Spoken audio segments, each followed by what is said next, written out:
कावेरी नदी में स्नान, पता नहीं उनके गोपाल भट्ट गोस्वामी के जन्म स्थान,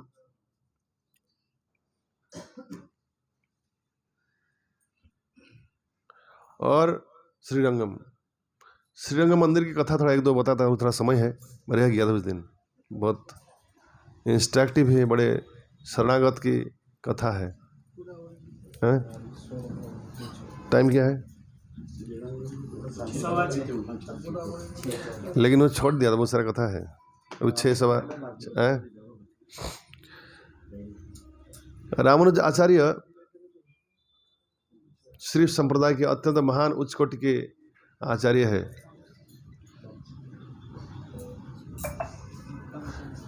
मैंने शायद वहाँ बोला था भगवान की कैसा वो सेवा करते थे। उस व्यक्ति का ये चरण धोना चाहते थे रामानुजाचार्य। रामानुजाचार्य ने कहा कि मैं आपकी चरण धोना चाहता हूँ। तो व्यक्ति ने क्या कहा था कि मैं शूद्र परिवार से आया हूँ, आप ब्राह्मण परिवार से आए हैं, आप मेरे चरण नहीं धो सकते हैं। रामानुजाचार्य अत्यंत खेद प्रकट करते हुए कहते हैं कि अगर मेरे ब्राह्मण परिवार में जन्म लेना आप जैसे इतने उच्च कोटि के भक्त की चरण धोने में बाधा डालता है, मैं इसी को धिक्कारता हूँ। ये मेरा बदनसीब है कि मैं ब्राह्मण कुल में जन्म लिया, ताकि आपकी चरण धोने में मैं अयोग्य बन गया।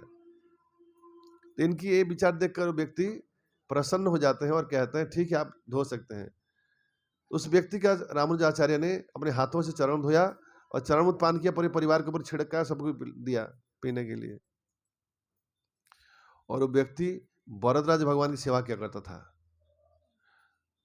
और उस व्यक्ति के साथ भगवान वरदराज बातचीत करते थे। गर्मी के मौसम में चामर को पानी में डुबोकर भगवान वरदराज को पंखा उझलते थे ताकि भगवान को ठंड लगे।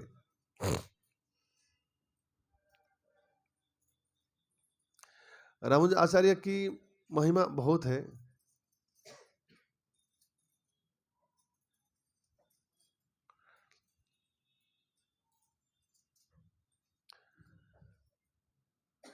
रामानुज आचार्य एक समय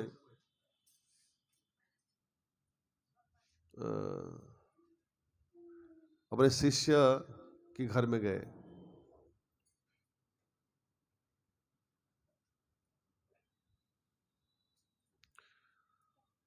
और शिष्य अत्यंत दरिद्र था। दरिद्र मतलब हद से गुजरने वाला, इतना दरिद्र था। भिक्षा मांगकर परिवार निर्वाह करता था, जीविका भीख मांगकर।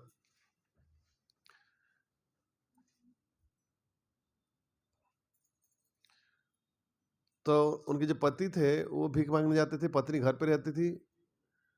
तो रामानुज आचार्य उन पे घर पे गए, भिखारी शिष्य के घर पे, जिनकी कितने सारे राजा महाराजा भी शिष्य है, तो भी वो दरिद्र घर पे गए और जाकर देखा वहाँ कुछ है नहीं बैठने के लिए। तो बाकी उनके साथ जो शिष्य वगैरह थे, कई सारे सन्यासी शिष्य भी थे, और नीचे जो घास था उसके ऊपर बैठे।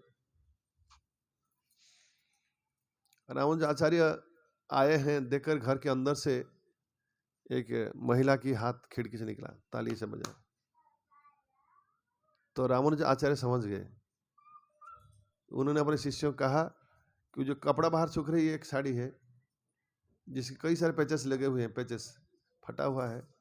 पैचेस समझते हैं? साड़ी मानो बीच में से फट गया है, दूसरी साड़ी से काट कर इसके जुड़ा कर सिले मारना है। हाँ, ताली। हमने बचपन में बहुत लोग ऐसे देखा है। लेकिन पैचेस जो है आजकल तो जानबूझ के लोग पैचेस बना कर उसका भाव अधिक हो रहा है आजकल। हाँ, एनीवे, तो ये साड़ी बाहर था। रामानुज आचार्य ने कहा एक कपड़ा को खिड़की से अंदर फेंको।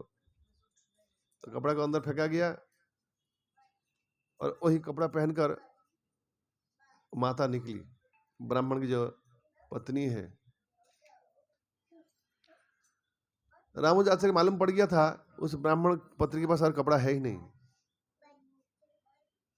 आवाज करो ना बाबा। तो साड़ी पहनकर बड़ी अत्यंत प्रसन्नचित आंखों से आनंद की आंसू बह रही थी। उसने आकर अपने गुरु को देखकर बहुत प्रसन्न हुई, प्रणाम किया उन्होंने बैठने के लिए आसन दिया और निवेदन किया कि कृपया आज हमारे घर में आप पधारे हैं, मेरे कई जन्मों की पुण्य के बल से आप आए हैं, ऐसे हम इतने सामान्य व्यक्ति के घर पर आप आ गए, ये मेरी कई जन्मों की पुण्य के बल से ही संभव हुआ है मुझे लगता है, तो आप कृपया थोड़ा सा इंतजार करें, मैं आप सभी लोगों के लिए थोड़ा भोजन व्यवस्था करती हूँ, आप प्रसाद लेके जरूर प्रस्थान करना। रामानुज आचार्य सब कुछ अंतर जानते थे, लेकिन तो भी शिष्य की महानता संसार में प्रकाश करने के लिए वो इंतजार में रहे। घर पे कुछ नहीं था, वो माता जो है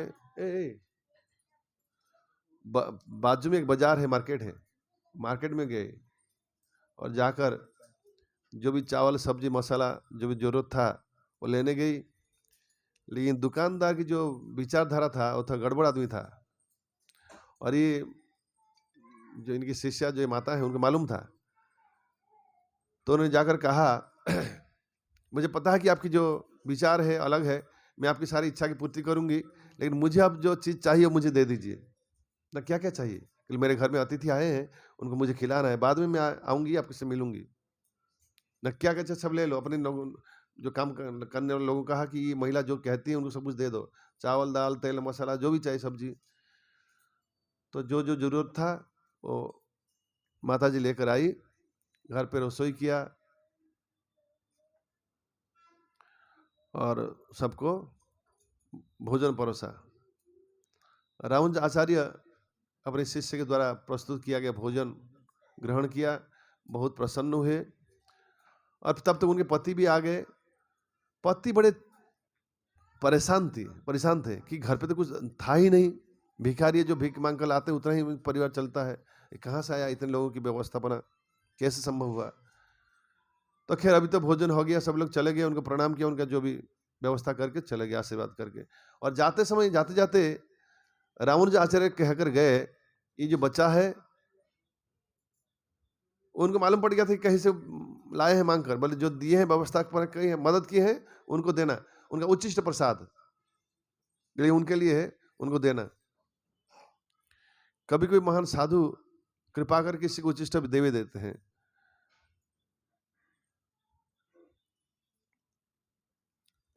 तो चले गए।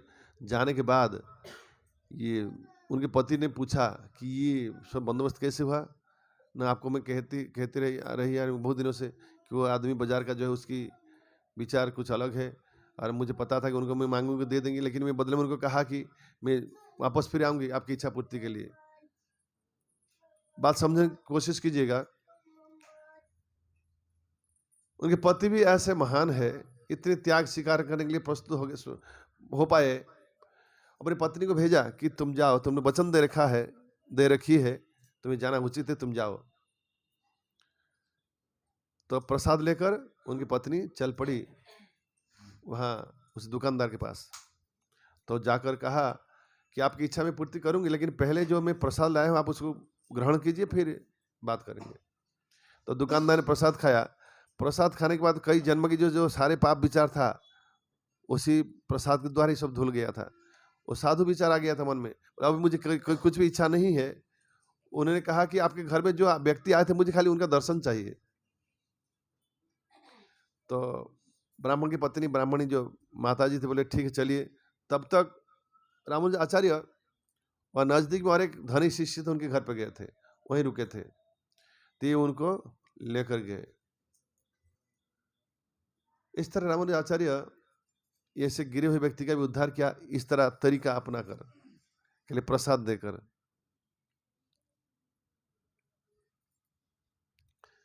वो व्यक्ति जाके रामानुज आचार्य के साथ सारा सत्य प्रकाश करता है, गिड़गिड़ा माफी मांगता है और उनका शिष्य भी बन जाता है। इस तरह रामानुज आचार्य ये पति जीव का भी उद्धार करते हैं। मुझे और एक लीला याद था, रामानुज आचार्य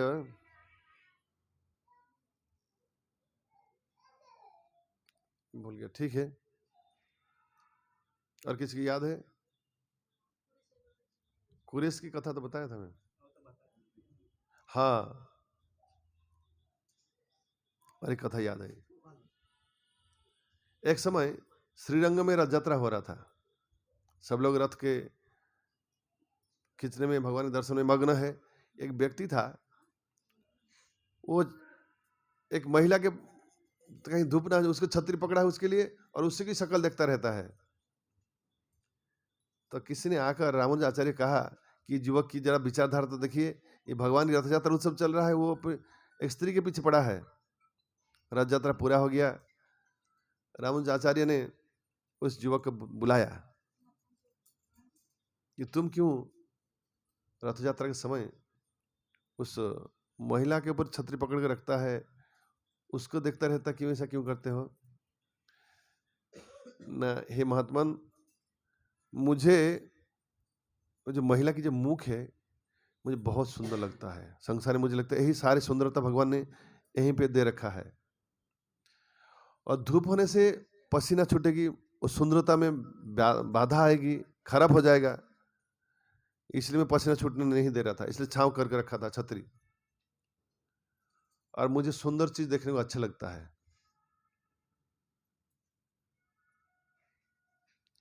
रामानुजाचार्य ने कहा कि तुमने सही कहा है। अगर मैं तुम्हें उसे बहुत अधिक सुंदर दिखाऊं तो मुख, ना फिर उसको मैं निहारता रहूंगा। रामानुजाचार्य बड़े कृपा परवश होकर उस व्यक्ति के हाथ पकड़ कर लेके गए भगवान रंगनाथ, जो वहाँ अर्धसाहित अवस्था लेटे हुए हैं।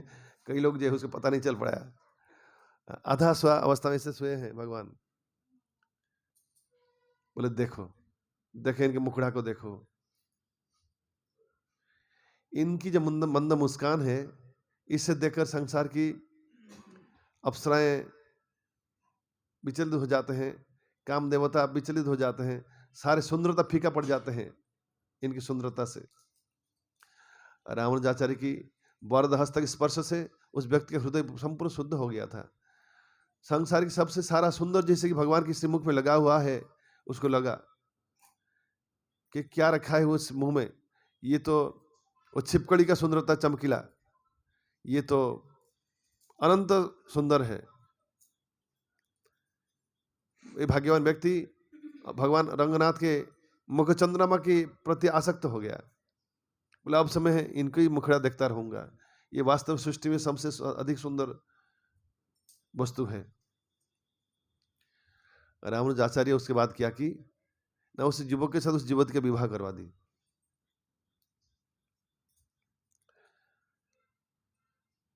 तो एक समय एक घटना घटी, कुछ दिन के लिए चला। जैसे मंगल आरती का समय होता है, लोग बाहर कपड़ा सुखाते हैं, ब्रह्मचारी लोग, किसका कौपिन, किसका बहिर्वास, धोती कुर्ता यहाँ उधर बदला हो जाता है। बाद में थोड़ा शीतल कोल्ड वार चलता है। ब्रह्मचारी जोर से झगड़ा नहीं करते हैं, लेकिन हृदय से खिंचाता नहीं, मेरा कपड़ा उसने ले लिया, मेरा कपड़ा उसने ले लिया। कपड़े में लड़ाई इतिहास में बहुत बार हुआ है। गामछा ले लिया, कौपिन ले लिया। वहाँ भागवतम में और राजकन्या और गुरु की कन्या के साथ लड़ाई हुआ था कपड़े के लिए ना। शिव जी जब आ गए थे देवजानी शर्मिष्ठा के बीच में, कपड़े के लिए की झगड़ा हुआ था, एक दूसरे कपड़ा ले लिया था। तो कपड़े की अदला बदल में लोग बहुत दिमाग खराब हो जाता है, इसलिए कपड़े में नाम लिख कर रखते हैं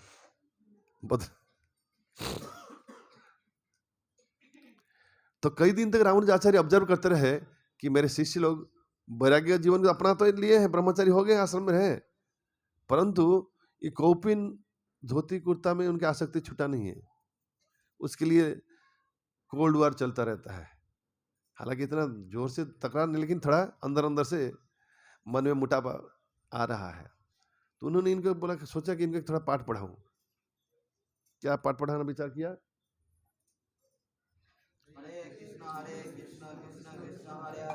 तुम जाओ, वो जो गृहस्थ पति पत्नी है उनके घर से चोरी करके लाना। उनकी जो पत्नी है, कान की जो गहना पहने हैं, ये दोनों चोरी करके लाना। खबरदार पता ना चले, पकड़ा मत जाना, पकड़ा गया तो फेल। तुम ऐसे चोरी करो एक्सपर्ट जैसा है, ताकि पकड़ में ना आओ। तो ठीक है गुरुदेव, आप जो बोलते हैं ऐसा करूंगा मैं। हो गया चोरी करने के लिए रामानुजाचार्य दूसरे एक शिष्य को भेज दिया, वो जो चोरी करता है उसका क्या क्या क्या कैसे चोरी करता है, चोरी के बाद गृहस्थ का रिएक्शन क्या होता है, ये देख के मुझे आकर रिपोर्ट देना। और तुम्हें पता ना चले कि उसको पता ना चले तुम उसको देख रहा था, तुम अपना चुपके से अपना काम करना। तो रामानुजाचार्य भेज दिया शिष्य को।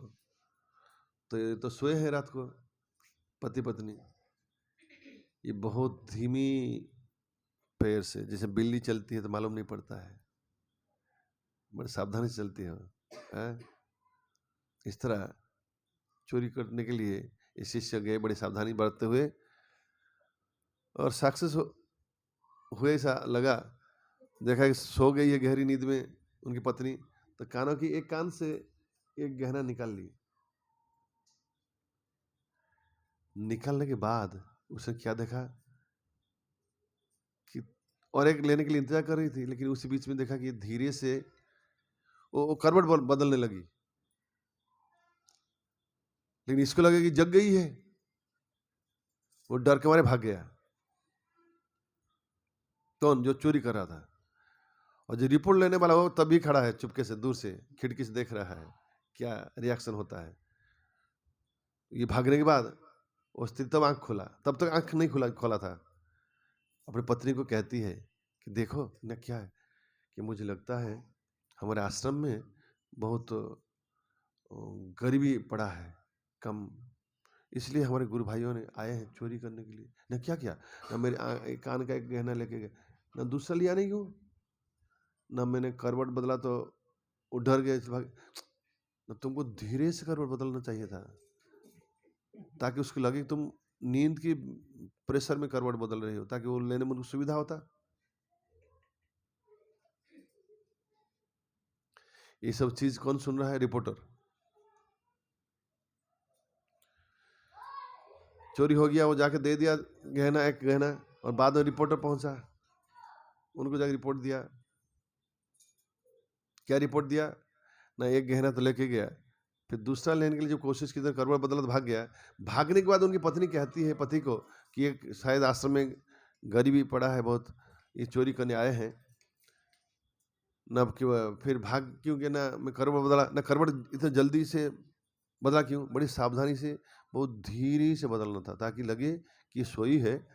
अनजाने में करवट बदला ताकि उसको चोरी करने में हिम्मत रह पाता, और डर गया, ऐसे कहा। रामानुजाचार्य सारे शिष्य को बुलाकर देखो देखो, तुम लोग सुबह कौपीन के लिए, धोती के लिए, छोटा छोटा वस्तु के लिए लड़ाई कर लेते हो, और हमारे गृहस्थ शिष्य देखो। उल्टा उसके बाद देखने के बाद उसके पतिदेव की जो स्टेटमेंट है, उन्होंने क्या कहा पत्नी को, तुम धीरे से करवट बदलनी चाहिए थी ना, ये तो जल्दी से बदल दिया, ताकि डर गया वो। गृहस्थ होकर पत्नी के कान की गहने के प्रति आसक्ति नहीं है, सोने का गहने के प्रति, तुम धोती कुर्ता के पीछे पड़े हो, लड़ाई करते हो, और वैराग्य आश्रम में रहते हो। वो तो गृहस्थ है, गृहस्थ अधिक आसक्त होना चाहिए, होता है। तुम वैराग्य आश्रम में हो, कौपीन की लड़ाई करते हो, और गृहस्थ आश्रम में पत्नी कान के गहने के ऊपर विरक्ति है, वैराग्य है। अब सारे शिष्य समझ गए कि अब से और लड़ाई नहीं होगा, जो मिला मेरा ठीक है, नहीं मिला कोई बात नहीं। हरे कृष्ण कृष्ण कृष्ण हरे हरे, हरे राम राम राम। अभी नेक्स्ट क्या है?